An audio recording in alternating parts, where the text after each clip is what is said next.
welcome to the Captain's Video Weblog. We are Wednesday, October the 5th? Yeah, 2016. So, I haven't been to Montpellier. I have no real explanation why. I was awake on time. I just guess I put too much faith in being able to make stuff on time, I guess. But still, let's just postponing. I will be up this morning because now it's really become quite an emergency. So yeah. But the earlier I get to Montpellier, the more time I'll have to spend there because I still don't have the driver's license, and even if I did, I don't want to take any risks with my toe. So yeah, we're not gonna be too crazy about that. Anyway, so the last SmackDown before No Mercy. God damn it. Hiccups. The one thing that we can say about storylines and rivalries and matches, basically pay-per-view matches, when it comes to SmackDown, is that when you have the card, when you read the card, there is always some build-up. There is no match awkwardly thrown together at the last minute that might have some history on a pre-show or whatever. It's really a match that you have seen a rivalry start on the show. Of course, there will be points that will be discussed on Talking Smack, but at the end of the day, Talking Smack is on the network, therefore it is just a compliment it's complimentary of the TV show. For example, the card this week is mostly championship matches. There is the triple threat for the WWE World Championship, which had all three protagonists, all three participants. First presented in the road so far. It was presented in a package at the very beginning of the show. Then there was this face-off at the end of the show where first AJ Styles started speaking. He said that he was the champ, the face that runs the place, and he was going to say that he would become something else, but Dean Ambrose cut him off, said, you're gonna be the champ. He ended quite a tirade of rhyming things that are always negative, adjectives that are negative, that runs something with a rhyme, like the clown that runs the town, even though that's not really the right moment to talk about clowns with all that's happened in the US, with clowns getting shot and all that. It's really strange. He said you are going to be the champ, and AJ Styles tried to understand what was, he was going to champ that. No, just the champ. I feel like Dean Ambrose has gotten back some of that fire that kind of escaped him when he was the champion. So I don't think I want him to be the champion. Then again, I don't think I want Cena to be the champion, because he would be, he would be at the same level as Ric Flair. As much as I recognize what John Cena has brought to the WWE,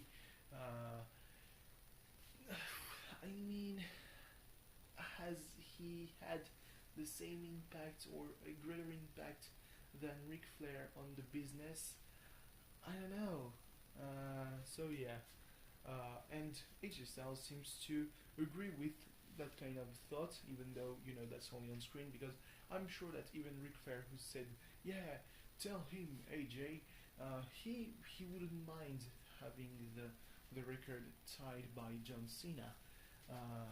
The more you look at his career, the more it would be an honor to be considered, the same as John Cena. Even though you set the record first, but still, it's really impressive that both Dean and AJ feel like the actual target of this match is John Cena and not AJ Styles, despite the fact that AJ Styles is the champion. Because when John Cena came out, he was going to cut a promo. AJ Styles first cut him off, saying that he was going to make history and all that. That's where he talked about Ric Flair, and then he went into the corner, waiting for Cena to cut his promo, but Dean Ambrose cut him off, said that he knew what he was going to say, that he didn't cause he didn't cause the victory, he doesn't care about Dean Ambrose and all that, that whole thing about Dean Ambrose. He says that he doesn't want to be a suck-ass backstage to John Cena, if that's what becoming a superstar, a bona fide superstar in the eyes of John Cena is. He says that he made some good arguments. 0 days on the injured list, 0 days of the guy with the most matches in 2015 and in 2014 too. And he's been hinting at the politicking that John Cena might have done backstage. We all know that thing with the Nexus very early on. So yeah, that was some shit. SummerSlam 2010. Woo. So yeah, and then John Cena was like, well, if was basically, if you all know what I'm going to talk about, well, then I only have one option. It's to spear the fuck out of Dean Ambrose, AJ Styles, and then parade with the belt. Except, that went that way, and then AJ Styles just retaliated, Pele kick, and then the phenomenal forearm. And then he was like, I have won the right, bragging rights. I am the one walking out of this show with the belt, except no, it was Dean Ambrose who assaulted him in the back, and dirty deeds on the steel ramp. Okay, sure. Why not? And then AJ Styles went on talking smack to, kind of, set the record straight, because he feels that, he is overlooked as, he's the champion, and therefore he should be the target, even though he's kind of, also guilty of making Cena more important than the title. So, yeah. And then he stormed off, like he sounded really pissed, like, yeah, you know what it's like to be overlooked and all that. Sure,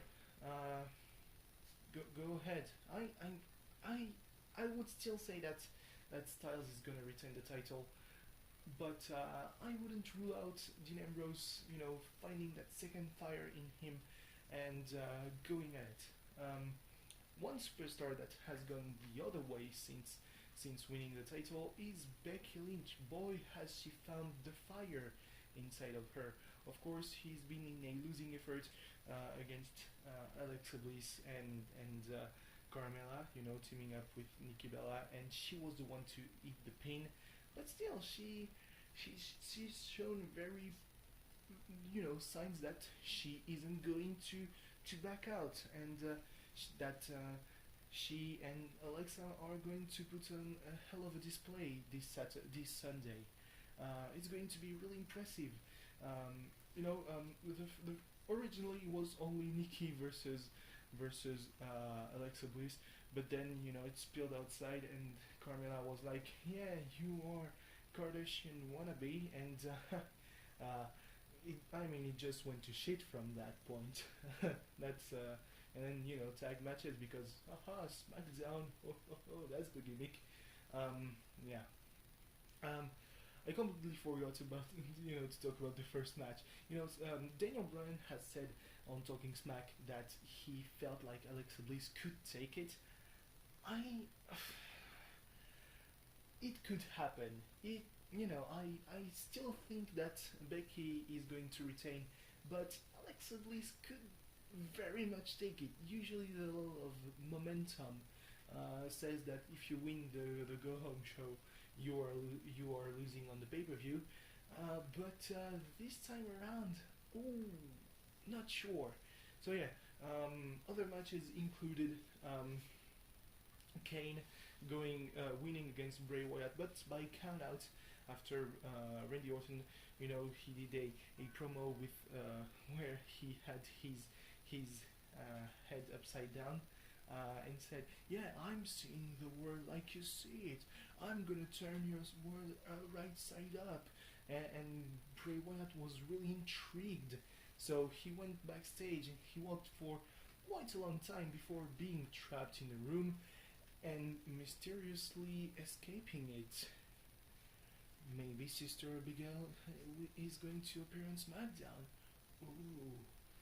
But yeah, still, this is pretty interesting. Randy Orton, despite the fact that he still sounds like an edgy atheist teen, he said, "Lord have mercy, or don't," as if I cared.